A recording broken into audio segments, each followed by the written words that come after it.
So, it's hard not to see in your bio that in the mid '90s you took a leave of absence in the practice of law and served as a peace negotiator for the conflict in Bosnia. So, Yeah, yeah, that was a unbelievably wild experience. That whole thing, serendipity at its finest. so to call that a detour, I think would be to not do it service, Correct. adequate service. So, tell us Yeah. a little bit about how Sure. that happened. Sure. What happened? Sure. At the time this occurred, and this would have been 94. This all kind of started in 94, in the summer of 94.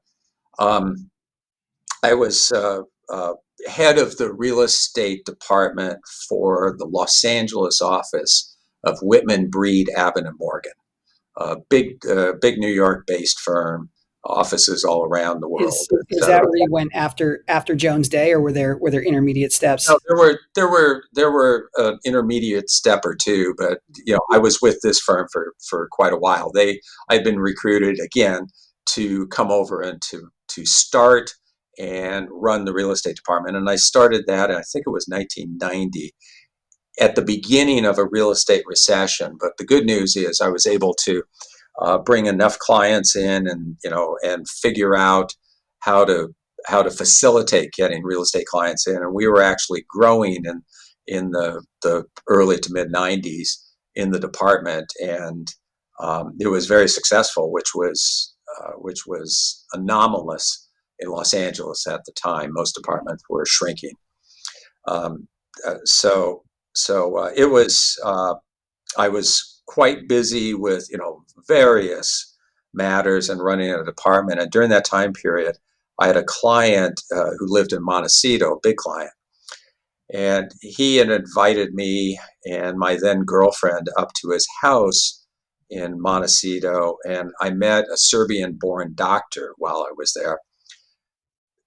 Didn't think too much about it at the time, but some months later, he calls me, and he is former schoolmates with Radovan Karadzic, who was the leader of the Bosnian Serbs.